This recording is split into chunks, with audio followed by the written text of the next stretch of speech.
오늘 아침에 저희들이 마태복음 24장, 25장을 읽었습니다.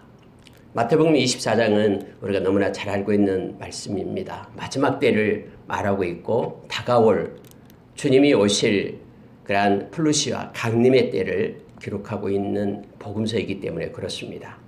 물론 마태복음 24장은 우리가 잘 알고 있는 주님 오실 때의 모습을 나타내고 있는데요. 여기에는 마가복음도 또 누가복음에도 마가복음 13장, 누가복음 21장에서 동일한 그런 내용들이 기록되어 있습니다. 요즘에 여러분 너무나 세상이 이렇게 혼란스럽습니다. 오늘 성경 가운데는 마지막 때에 나타나는 그런 징조에 대한 기록들이 나타나고 있는데요. 이 성경에서 말씀하고 있는 것과 동일하게 지금 세상에서 이러한 일들이 일어나고 있음을 우리는 봅니다. 예수님께서는 그렇게 말씀했습니다. 너희는 왜 시대의 표적을 분별하지 않느냐 하면서 우리에게 시대의 표적을 분별할 것을 그리고 말씀으로 조명할 것을 우리에게 말하고 있습니다. 24장에 나타난 모습들은 뿐만 아니라 베드로 후서 3장 그리고 데살로니가전서 4장 또 구약에서는 다니엘서 7장 이하에서 그리고 에스겔서에서 곳곳에서 이 마지막 때에 나타날 징조에 대한 내용들이 기록되어 있음을 봅니다. 여러분 24장 오늘 이 말씀 속에서 우리가 말씀을 가지고 세상에 나타나는 현상들을 조명하고 또 깨어서 우리 주님 오시기를 소망하면서 바라보기를 원합니다. 여러분 이제 예수님께서 성전에서 나와서 가실 때 제자들이 그 성전 건물을 가리켜 보이면서 그렇게 말씀을 하고 있는 거예요. 어떻게 말하냐면은 성전의 건물이 얼마나 그렇게 웅장하고 멋있고 이걸 보이기 위해서 이제 예수님 앞으로 나옵니다. 근데 여러분 이 성전은 지금 우리가 알다시피 헤롯 성전입니다. 이 성전은 아직까지 완성이 덜 된 성전이에요. 지금 46년 동안 이 성전을 지금 완성해 가고 있는 거예요. 성전을 짓기 시작한 지가 46년이나 되었어요. 근데 아직도 완성이 덜 된 성전입니다. 얼마나 큰 대리석으로 멋있게 막 성전을 짓고 있겠습니까? 웅장하게요. 근데 여러분, 이 성전은 AD 70년에 디도 로마 장군에 의해서 완전히 무너지게 되죠. 예수님께서 이렇게 말씀했듯이 돌 하나가 돌 위에 놓임이 없도록 다 무너지게 되리라 라고 말씀하신 것을 보게 됩니다. 근데 그 예수님의 말씀대로 이 말씀이 있는지 약 30년 후에 AD 70년에 이 성전이 다 회파되는 것을 역사적으로 우리는 잘 알고 있습니다. 여러분 보십시오. 아직까지 성전은 지금 막 46년 동안 이렇게 건축하는 과정에 있는데 46년이나 되었어요. 근데 아직도 완성을 덜 되고 있는데 제자들이 막 이 성전이 으리으리한 것을 막 자랑하고 싶은 예수님한테 와 굉장합니다 라고 말하려고 할 때에 예수님 다 알고 계셨어요. 그러면서 예수님은 이렇게 말씀을 하는 거예요. 2절에 한번 보시기 바랍니다. 대답하여 이르시되 너희가 이 모든 것을 보지 못하느냐. 너희가 이 모든 것을 보지 못하느냐. 내가 진실로 너희에게 이르노니 돌 하나도 돌 위에 남지 않고 다 무너뜨려지리라. 예수님은 제자들이 예수님한테 이 웅장하고 멋있는 성전을 보십시오 라고 얘기하는데 예수님은 너희가 이 모든 것을 보지 못하느냐 이렇게 얘기하는 거예요. 그럼 제자들이 보는 눈과 예수님이 보는 눈은 다르다라는 걸 우리가 알게 되잖아요. 예수님은 그들을 향해서 말합니다. 너희들은 왜 보지 못하느냐. 겉모습의 이 화려한 것만 왜 나타나는 현상만 보고 있느냐. 너희들은 왜 이 모든 것을 알지 못하느냐 라고 보지 못하느냐 라고 말하는 거예요. 예수님은 장차 이 성전이 무너질 것을 알고 있고 돌 위에 돌 하나가 없어지도록 그렇게 놓이지 않도록 무너뜨려지리라라는 사실을 알고 있는 거예요. 그러면서 여러분 예수님은 뭘 보냐면요. 마지막 때를 보게 되는 거예요. 마지막 때 이 땅에 심판이 임할 때 우리 주님 다시 와서 심판할 때를 예수님은 알고 계셔요. 예수님이 오셔야 되니까요. 그래서 24장은요. 이 제자들을 향해서 마지막 때를 지금 말하고 있는 거예요. 세상의 심판의 때를 말하고 있는 거예요. 그래서 예수님은 말씀 가운데 이 말씀을 하십니다. 내가 미리 너희에게 말하였다. 내가 마지막 때에 나타날 것을 내가 미리 너희에게 말하였다 하면서 성경은 기록을 하면서 우리로 하여금 깊은 그러한 깨달음을 줍니다. 그러면서 여러분 마지막 때에 나타날 것을 쭉 3절부터 이제 쭉 기록을 합니다. 우리가 일반적으로 7가지 현상을 마지막 때에 나타난다라고 말하고 있습니다. 이미 여러분 그 현상들이 나타나고 있죠. 첫째는 뭐냐면요. 거짓 선지자, 적그리스도가 나타난다라요. 거짓 그리스도. 그래서 많은 이들이 미혹을 합니다. 뭐 광야에 있다, 골방에 있다. 그렇게 말하여도 믿지 마라. 거짓 선지자들이 이미 나타나서 하나님의 말씀을 훼손하고요. 특히 막 말씀을 가지고 뒤흔들어요. 마지막 때는요. 막 기적과 이적을 가지고 말씀을 따르지 못하도록 그렇게 거짓 선지자들이 나타난다라는 걸 성경 말합니다. 두 번째 나타나는 것은요. 세상이 전쟁과 난리 속에 있게 됩니다. 민족과 민족, 나라가 나라 또는 어떤 권력과 권력들이 서로 부딪히면서 전쟁이 온 땅에 있게 된다는 걸 말해주고 있죠. 지금도 여러분 세계 각처에서는요. 내전, 내란이 일어나고요. 곳곳에서 전쟁이 있음을 우리는 압니다. 전쟁과 난리와 소문이 있다라는 것 이것이 마지막 때를 상징하고 있습니다. 그리고 이제 세 번째로는 뭐냐면은 이 땅에 여러분요. 재앙이 나타나는 거예요. 특히 자연적인 재앙. 자연적인 재앙이 나타납니다. 기근이 일어나고요. 뿐만 아니라 이 가뭄이 들어가지고 그러니까 먹을 것이 없어지고 가장 마지막 때는 이 기근이 문제가 됩니다. 성경 곳곳에서 말하고 있거든요. 아모스서 8장에서도요. 앞으로는 먹을 것이 없어서 지금도 세계 각지에서는 굶주리고 있는 이들이 200만 명 이상이 되잖아요. 죽어가는 이들 먹을 것이 없어서요. 한쪽에서는 막 쌓여서 막 버리지만은 한쪽에서는 먹을 것이 없어 굶주린 그런 세상이 되고 있는 거예요. 점점점 더 이러한 기근의 때가 오게 됩니다. 뿐만 아니라 이것이 나타납니다. 이제는 자연 그런 재앙 중에서 막 지진이 일어납니다. 요한계시록에서도 큰 지진이 일어나고요. 곳곳에서 화산이 폭발하고 이러한 자연적인 재앙이 옵니다. 여러분 뉴스를 봐서 알겠지만은 지금 미국의 중부 지역에 한파가 닥쳐가지고 마치 남극이나 북극에서보다도 더 추운 지금 체감온도가 50도 이상까지 떨어지는 그래 밖에 피부를 5분 이상 내면은 갖다 동상이 걸리는 그런 일이 실제적으로 지금 일어나고 있어요. 곳곳에서 쓰나미가 나서요. 하나님께서 경계를 해둔 바닷물은 여기까지만 올라오라라는 것들이 이제는 허용이 돼가지고 땅을 덮고 있고 수많은 이들이 지금 그것 때문에 희생당하고 이런 일들이 나타나잖아요. 성경에서 말하는 자연에 대한 이러한 재앙들이 나타나게 됩니다. 그리고 또 하나가 있습니다. 믿는 자들이 교회가 핍박받는 데가 옵니다. 이게 예수님께서 오늘 이 말씀 속에서 우리가 읽었습니다마는 너희들을 핍박하고 너희들을 죽이고 힘들게 하는 그러한 교회와 믿는 자들이 아무 이유 없이 핍박당하는 때가 온다라는 거예요. 그때를 보면은 너희들이 깨달으라라고 주님은 말씀합니다. 두려워하지 말고 그럴 때 올 때에 이제 주님이 오신 것을 가까이 온 걸 생각하고 주님을 의지할 것을 준비하고 깨어있을 것을 오늘 성경은 우리에게 가르쳐주는 거예요. 또 여러분 마지막 때에 나타나는 거 여섯 번째가 뭐냐면요. 사랑이 식어갑니다. 불법이 행해지고 사랑이 식어간다. 이 불법이 행해진다는 말은 뭐냐면요. 하나님의 말씀을 무시하고 하나님의 법이거든요. 하나님의 말씀이. 근데 하나님의 말씀을 던져요. 심지어 교회 다니는 사람들도 하나님의 말씀을 던져버려요. 불법이 행해집니다. 뿐만 아니라 불법이 행해지기 때문에 오늘 읽은 말씀처럼 사랑이 식어져요. 사랑이 없어집니다. 하나님에 대한 사랑이 없어지고요.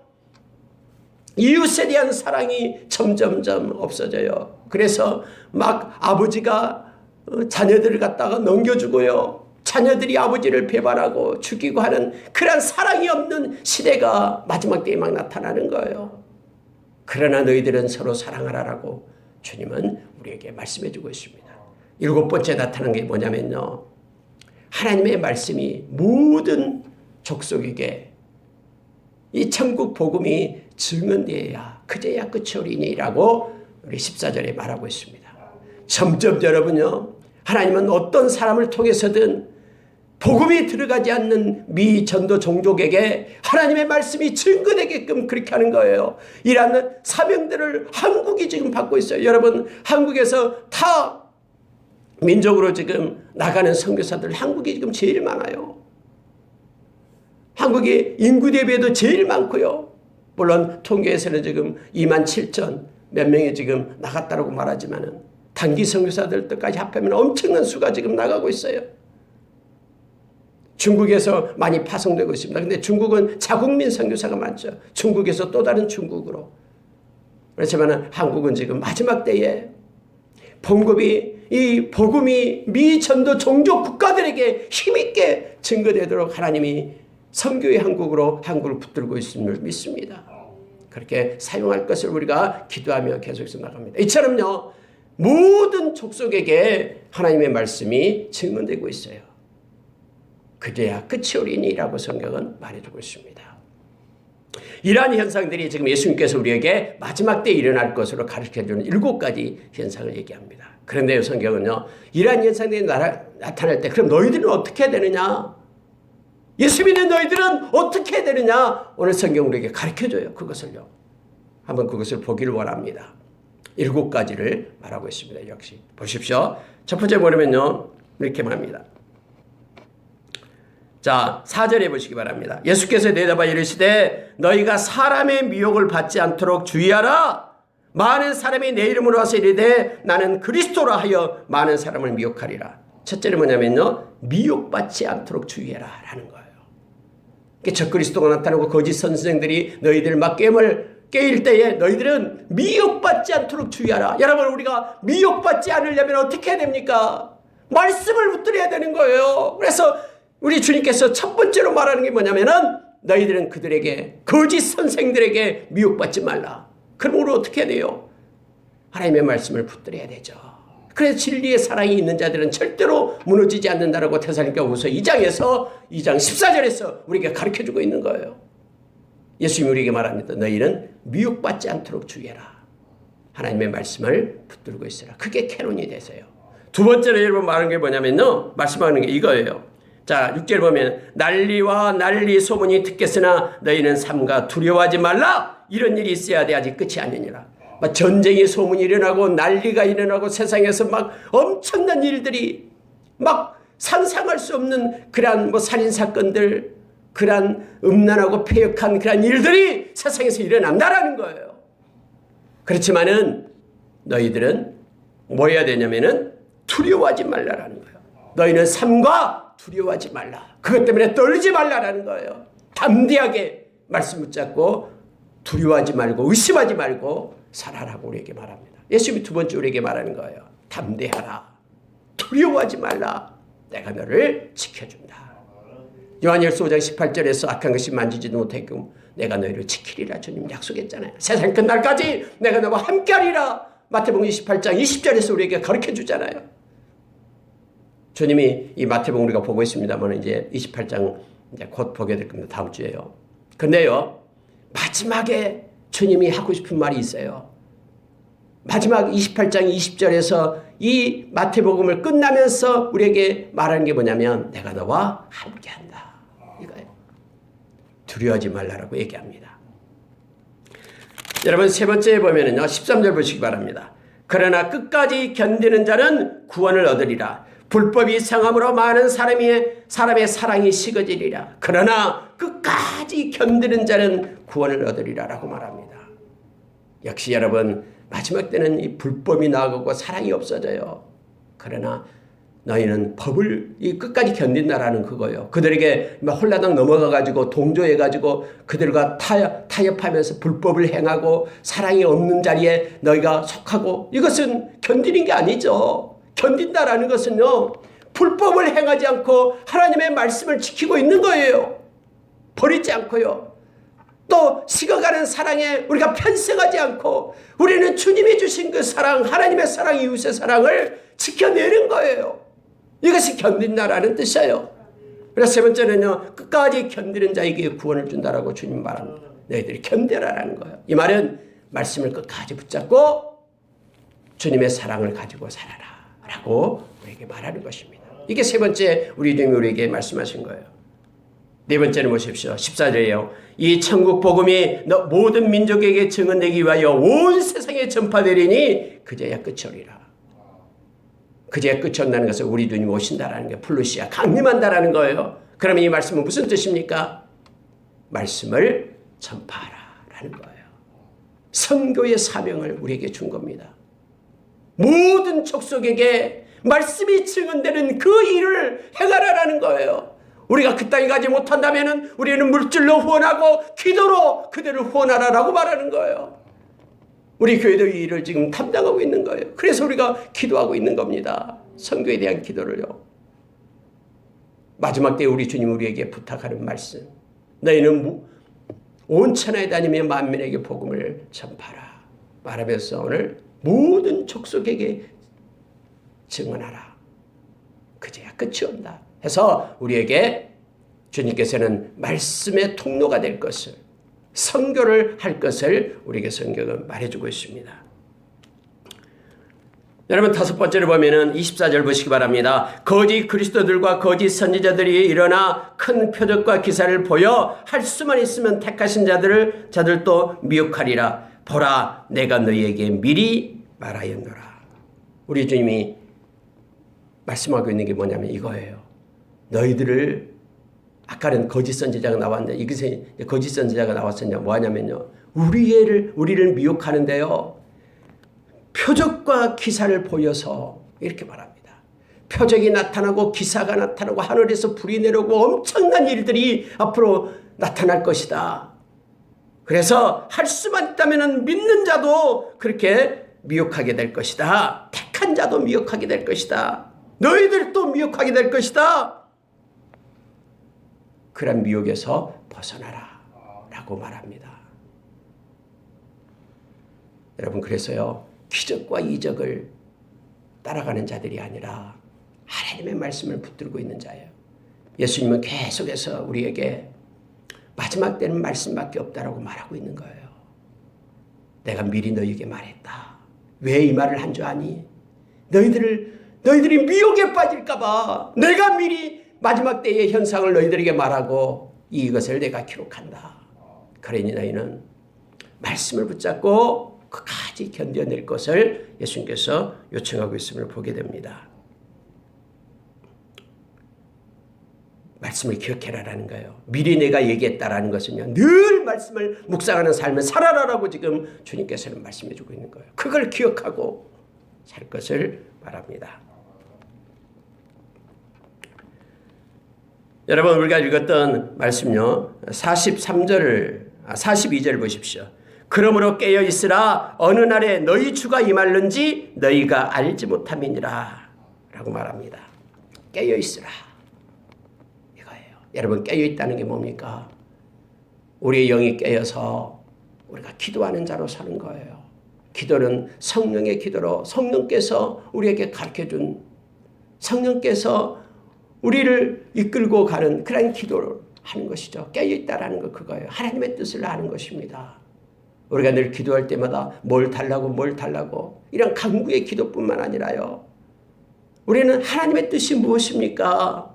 우리를 인도해 주십시오라고 주님의 뜻을 구하는 깨어있는 기도를 해야 됨을 성경 말해줍니다. 데살로니가전서 5장에도 1절부터 8절에도 역시 우리로 하여금 깨어있으라. 도둑같이 주님이 오시는데 깨어있기를 우리에게 요청합니다. 오늘 24장도 우리 주님이 궁극적으로 우리가 깨어서 기도하는 자가 될 것을 말해주고 있음을 보게 됩니다. 마지막 때는 노아의 때와 같다 하면서 주님은 말합니다. 깨어있지 않는 모습을 이렇게 주님은 표현해요. 그날에 방주에 들어가던 날까지 사람들이 먹고 마시고 장가들고 시집가고 있으면서 홍수 안에서 그들을 다 멸하기까지 깨닫지 못했다. 인자의 임함도 이와 같으니라. 그러나 너희들은 깨어서 주님을 맞을 준비를 하라라고 지금 말하고 있는 거예요. 깨어있지 않는 상태가 뭡니까? 육신의 일만 하고 있는데요. 먹고 마시고 장가들고 시집가고 이것은 육신에게 주어지는 일입니다. 방주에 들어가는 날까지 그 일을 하고 있었다. 그래서 그들이 멸망받았다라고 얘기합니다.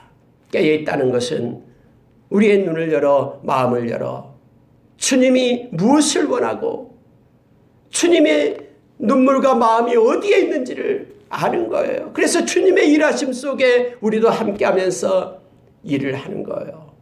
기도하면서 주님의 뜻을 알고요. 이것이 깨어있다라는 모습으로 말합니다. 그러면서 또 예수님은 너무나 친절해요. 깨어있다는 모습을 두 가지로 나타내 줍니다. 예를 들어서 남자가 밖에서 둘이 일을 하고 있어요. 근데 한 사람은 데려감을 당하고 한 사람은 버려둠을 당하고 두 여자가 함께 손잡고 맷돌질을 하고 있어요. 근데 한 여자는 데려감을 당하고 한 여자는 버려둠을 당한다. 그러면서 이거예요. 두 남자가 밖에 가서 똑같은 일을 하고 있지만은 깨어있는 자는 주님이 데려감을 받고요. 두 여자가 동일하게 맷돌질을 하고 있지만은 깨어있는 여자는 데려감을 받고 이거예요. 노아의 때와 똑같아 노아의 방주에 들어가는 자들과 방주에 들어가지 못한 자들이 있다라고 말하는 거예요. 이걸 지금 구분하고 있는 거예요.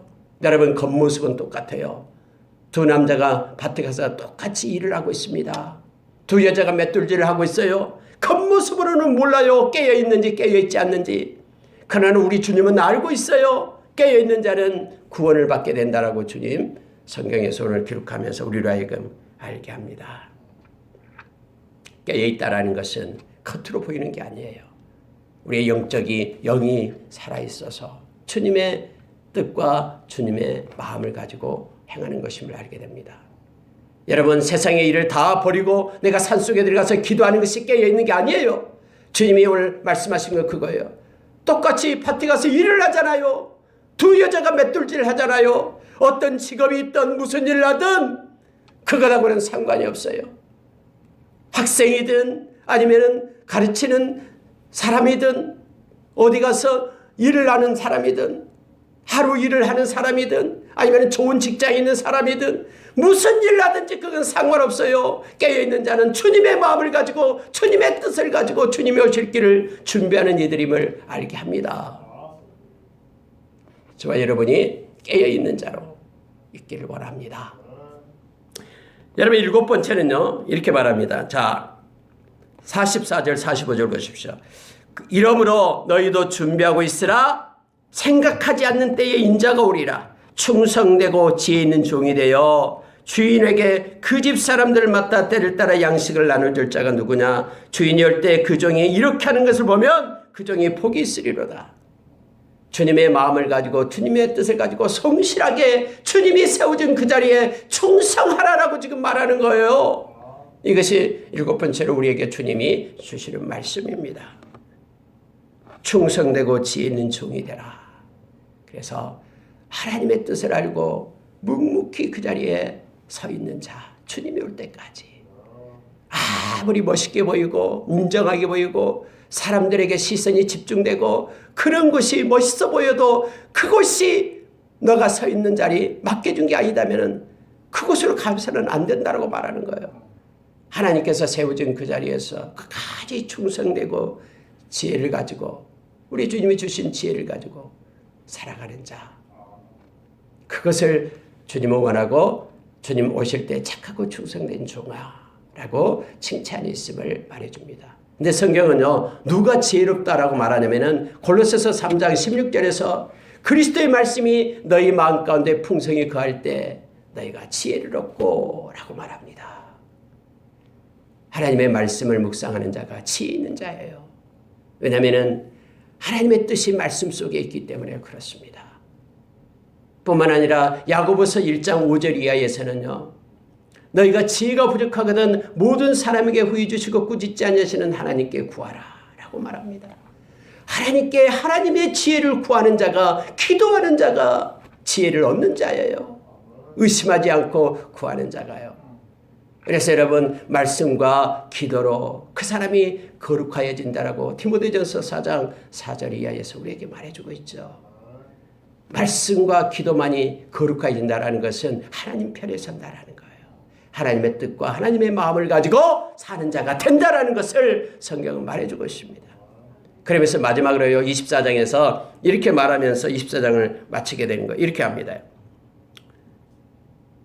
자, 48절 한번 보시기 바랍니다. 만일 그 악한 종이 마음에 생각하기를 주인이 더디오리라 하여 동료들을 때리며 술친구들과 더불어 먹고 마시게 되면 생각하지 않는 날 알지 못하는 시각에 그 종의 주인이 이르러 엄히 때리고 외식하는 자가 받을 벌에 처하리니 거기서 슬피 울며 이를 갈리라 하면서 마지막에 이 말씀을 우리 주님께서는 말씀하고 마지막 때를 말하는 것을 마치고 있어요.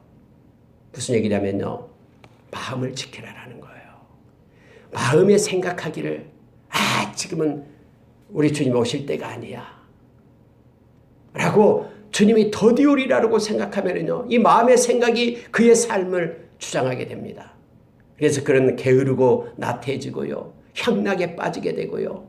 사랑이 없어져가는 동료를 때리고요. 괴롭히고요. 막 맡겨준 가지고 허랑방탕하게 술 친구들과 먹고 마시고. 그런데 우리 주님은 그의 생각대로 더디오지 않는다라는 거예요. 주님이 오실 때 그런 오늘 성경에 외식하는 자가 받을 벌, 외식하는 자가 받을 벌은 이게 영벌임을 말합니다. 영원한 벌.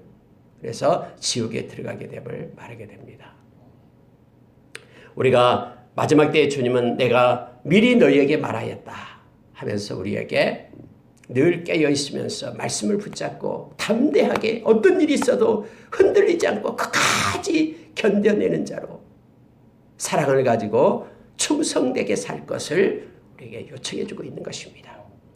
여러분 25장에 가면은요. 연결해서 지금 말하고 있는 거예요. 25장에서는 세 개의 비유를 우리 예수님께서 말해 줍니다. 다 마지막 심판의 비유를 얘기하는 거예요. 첫 번째 비유가 열처녀 비유가 나오고 있죠. 열처녀가 뭐냐면요. 이제 들러리예요. 신랑 오실 때 신랑을 맞이하는 그런 신부들의 들러리들이에요. 그때 당시 여러분 결혼 풍속은요. 이 신랑이 갑자기 옵니다. 신부의 집에요. 그래서 신부 들러리들이 10명이서 신랑을 지금 맞이하고 있는 내용을 지금 기록되어 있습니다. 네, 여러분 여기에는 슬기로운 5 처녀와 또 어리석은 미련한 5 처녀를 성경은 이렇게 구분해서 말하고 있어요. 자, 4절을 보시기 바랍니다. 22년 4절 보면 슬기 있는 자들은 그릇에 기름을 담아 등과 함께 가져갔더니 신랑이 더디오므로 다 졸며 잘세. 3절에 보니까 미련한 자들은 등을 가지되 기름을 가지지 아니하고 이렇게 기록이 되어 있어요. 미련한 자와 슬기 있는 자를 구분을 합니다. 여러분 미련하다라고 말할 때 헬라어로 이게 모라이라는 게 모라이라는 이 미련하다라는 것은요. 아무것도 생각하지 않고 그래서 엉뚱하게 그냥 뭔가 준비해야 되는데 준비가 없는 상태를 갖다 모라이 이렇게 얘기를 합니다. 이들은요. 신랑이 올 것은 알고 있었어요. 그런데 언제 올지를 모르고 준비를 안 해요. 기름을 준비 안 한 것입니다. 그러나 슬기 있는 자들은 기름과 함께 등을 준비했다고 말합니다. 근데 여러분 이상하죠? 10절에 보면 이렇게 됩니다. 그들이 살아간 사이에 신랑이 오므로 준비했던 자들은 함께 혼인잔치에 들어가고 문은 닫힌지라 이렇게 되어 있습니다. 여러분 항상요. 이 준비되지 않는 것을 사러 간 사이에 신랑이 옵니다. 언제나 그래요. 왜냐하면 그래야지만 준비한 자들과 준비되지 않는 자들이 구분되기 때문에 그래요. 살아간 사이에 와요. 만약에 여기 말하는 미련한 자들이 기름을 사러 갔다가 사가지고 와서 신랑이 와버린다면은 슬기 있는 자와 미련한 자의 구분이 없어지잖아요. 그래서 성경은 언제나요. 이 구분을 합니다. 그래서 그들이 기름 사러 막 바삐 가는 사이에 신랑이 오고 다 들어가 버리고 문 딱 닫아버려요. 언제나 이렇게 됩니다. 설마 아니에요. 이 설마 할 때의 모든 일들이 일어나는 거예요. 마음에 그 주인이 더디오리라라고 생각하면은 막 술 먹고 막 허랑방탕하게 있는 그때에 온다니까요. 이제 허랑방탕한 생활 끝나고 이제 주님이 올 때 됐다 하면서 끝나고 이제 다 준비하고 있을 때 그때 주인이 온 거 아니에요. 허랑방탕 할 때 오는 거예요. 왜냐하면 그 구분을 주님께서 심판하기 위해서, 구분하기 위해서 오시는 거예요.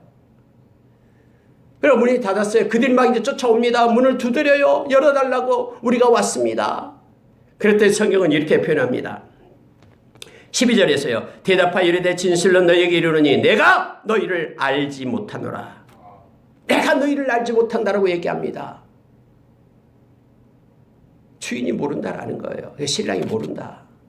그래서 결국 몰라서 그들이 못 들어가는 거예요. 알고 있다면 그래 늦게 왔냐 하면서 문 열어줘서 들어갈 수도 있겠죠. 근데 나 너희들 모른다라고 얘기하는 거예요.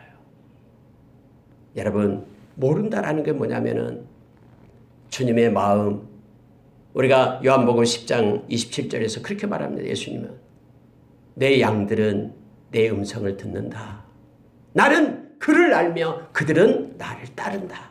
이게 안다라고 깨어있는 자의 모습이에요. 깨어있다라는 것은 바로 그거예요. 주님을 알고 주님의 마음을 알고 주님의 때를 기다리는 것이죠. 언제나 준비하고 있으면서. 그래서 데살로니가전서 5장 1절에서 8절에서는요.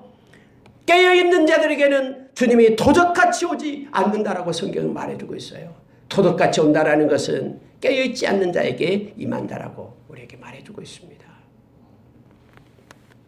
그러면서 예수님은 결론이 그겁니다. 13절에 그런즉 깨어있으라. 그러니까요. 깨어있는 게 뭔지를 가르쳐주는 거예요. 깨어있는 것은 기름을 준비하는 것이고요. 또 하나는 깨어있는 것은 주님을 알고 있는 자다라는 걸 성경은 말해주고 있습니다. 기도로 말씀으로 주님을 우리는 아는 자가 깨어있는 자임을 알게 합니다.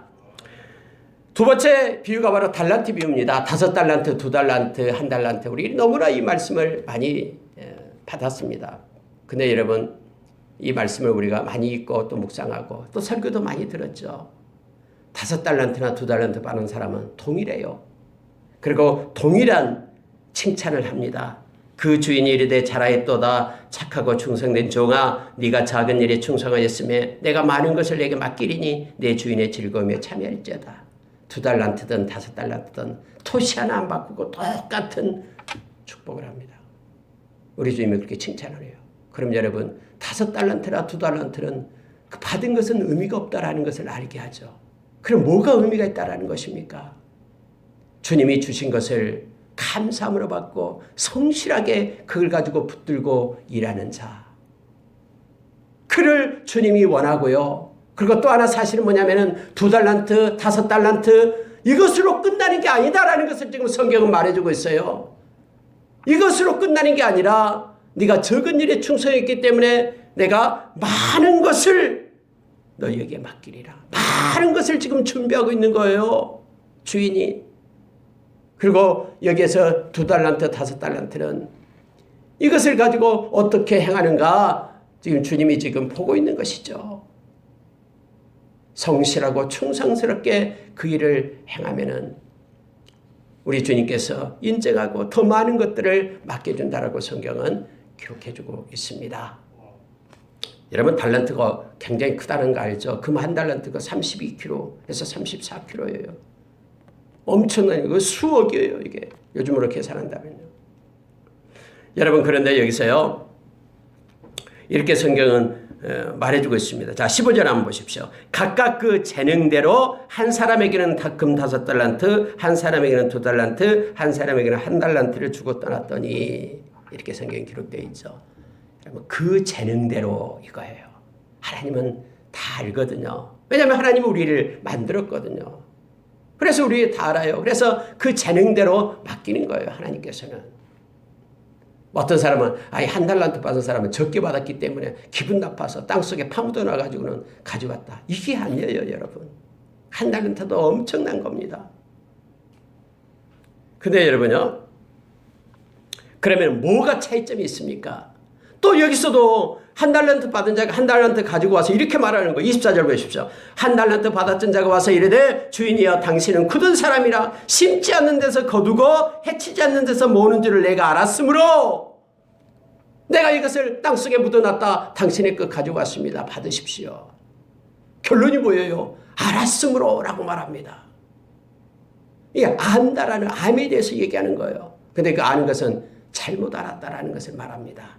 왜냐하면 그렇게 주인이 말하고 있기 때문에 그렇게 말합니다. 26절에 보니까 그 주인이 대답하여 이르되 악하고 게으른 종아 나는 심지 않은 데서 거두고 해치지 않는 데서 모는 줄을 네가 알았느냐? 잘못 알았다라는 거예요. 여러분 우리가 안다라는 것은 우리 주님을 안다라는 거 말씀과 기도로 깨닫는 것을 얘기합니다. 그런 말씀이 없었고 기도가 없었고 우리 주님을 몰랐다라는 거예요. 그래서 주님의 뜻도 모르고 주님이 뭘 원하는지도 모르고 주님이 어디를 바라보고 있는지도 모르고 주님이 어디에서 일하고 있는지도 몰랐다라는 거예요. 그래서 주님의 뜻과는 전혀 상관없이 주님이 주신 걸 가지고 뚫뚫 말아서 파묻어 놨다가 가지고 오는 거예요. 여러분 우리가 어떻게 보면은요 이 한 달란트 받은 사람이 뭐 잘못한 것이 어쩔 때는 없는 것 같아요. 그 사람이 남에게 도둑질한 것도 아니고 끝나고 해서 주님이 주신 것을 낭비해서 잃어버린 것도 아니고 그냥 자기가 가지고 있는 것을 지키고 보존했다가 가지고 왔는데 악하고 게으른 종이라고 얘기하는 거예요. 하나님께서는 주신 달란트고 재능을 잘 활용하여 무언가 생산적인 열매를 맺도록 우리에게 말하고 있는 것을 보게 됩니다. 하나님이 주신 것은요 우리가 그것을 가지고 일할 때는요 절대로 손해보는 법이 없어요. 만약에 손해보는 법이 있다라고 얘기하면은 이 예화에서 그렇게 말하겠죠. 5달란트 가지고 왔는데 손해봐가지고 2달란트밖에 안 남겨왔습니다. 뭐 이런 것도 있겠죠. 근데 그런 내용이 없어요. 하나님이 주신 것은요 하나님이 공급하기 때문에 요한복음 15장 5절의 말씀처럼 나는 포도나무에 너희는 가지다. 그가 내 안에 내가 그 안에 있으면 그 사람은 열매를 많이 맺나니 너희가 나를 떠나서는 아무것도 할 수 없다라고 말합니다. 바꿔 얘기하면은 하나님과 함께하고 믿음으로 나가면은 하나님께서 공급하신다라는 거예요. 그렇기 때문에 이 비유에서는 주님을 믿고 그대로 주신 것을 가지고 감사하며 성실하게 행할 것을 주님은 요청하고 있는 것입니다. 마지막 때는 이렇게 주님 앞에서 결산하게 됨을 알게 합니다. 그리고 여러분 마지막 비유가 뭐냐면 이것은요 비유도 아니에요. 어떻게 생각해 보십시오. 31절 보시기 바랍니다. 인자가 자기 영광으로 모든 천사와 함께 올 때에 자기 영광의 보좌에 앉으리니 모든 민족을 그 앞에 모으고 각각 구분하기를 목자가 양과 염소를 구분하는 것과 같이 하여 양은 오른편에 염소는 왼편에 두리라. 여러분 이게 무슨 비유입니까? 이렇게 말하고 있잖아요. 인자가 예수님이에요. 예수님이 자기 영광으로 모든 천사와 함께 올 때에 마지막 때를 얘기합니다. 영광의 보좌에 앉으리니 예수님 직접 그렇게 말해요. 그래서 내가 모든 민족을 내 앞에 세우겠다 하면서 예수님이 심판하는 내용이 바로 마지막 비유입니다. 이것을 위해서 여러분 이 비유가 마치게 돼요. 예수님의 말씀이 가르치는 것이 마치게 돼요. 그리고 이제 십자가 지시고 죽으시는 것으로 연결이 됩니다. 마지막 가르치고 있는 것이 그거예요. 6가지를 얘기합니다. 그래서 한쪽에 오른편에 있는 자들은 창세로부터 준비된 그 나라를 상속받으라. 그리고 왼편에 있는 자들은 저주를 받아 불못에 들어가게 되라. 심판을 받게 되는 것을 보게 됩니다. 그 기준이 뭐냐면은 6가지를 말하면서 말하죠. 근데 이것도 착각하면 안 됩니다. 굶주렸을 때에 먹을 걸 주었고 목마를 때 마시게 하였고 나그네 됐을 때 영접하였고 헐벗을 때 옷을 입혔고 병들었을 때 돌봤고 옥에 갇혔을 때에 와서 보았느니라. 그러니 우리가 언제 그랬습니까?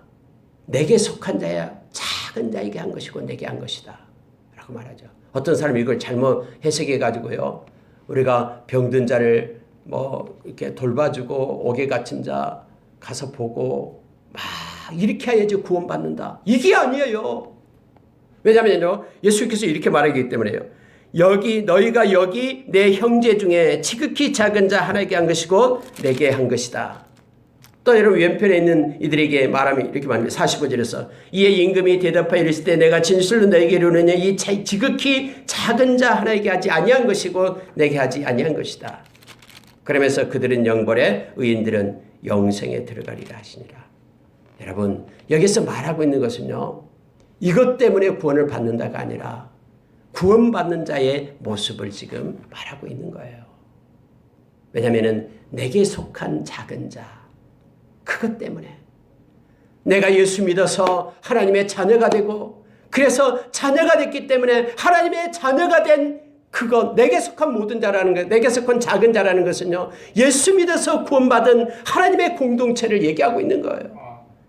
그래서 내가 예수 믿고 구원받은 자로서 예수님의 그 핏값에 의해서 핏값으로 사서 구원받은 그 은혜가 너무너무 감격해서 주님의 말씀을 실천하고 있는 거예요. 이게 뭐예요? 서로 사랑하라 라는 말씀이죠. 그 말씀을 실천하면서 예수님께 속한 작은 자를 존중하고 그가 어린아이든 아니면 노인이든 그들을 섬기는 모습을 지금 말하고 있는 거예요. 그리고 예수님께 속하지 않는 자, 구원받지 못한 사람은 예수님의 마음과 서로 사랑하라는 말씀을 순종하지 않죠. 작은 자에게 그래서 그들을 섬기지 못했다라고 말하는 거예요. 마치 뭔가를 섬기고 베풀고 주며 그래야지만이 구원받는다라는 것이 아니라 이것은 열매를 얘기하고 있는 거예요. 결국은 믿는 자로서의 삶을 사는 자는 구원을 받고요. 믿지 않아가지고는 주님의 마음을 가지고 살지 못하는 자는 영벌에 처하게 된다라고 말하면서 이 마지막 때의 그 비유를 맞추고 있음을 보게 됩니다. 오늘 여러분 조금 시간이 좀 걸렸습니다. 24장과 25장 속에 나타날 때 플루시아 우리 주님이 오실 때에 저와 여러분은 깨어있어 주님의 마음을 가지고 말씀을 붙잡고 살아가서 착하고 충성된 종으로 주님 앞에 칭찬받는 저와 여러분이 되기를 원합니다. 악하고 게으르지 말기를 원합니다. 같이 기도하겠습니다.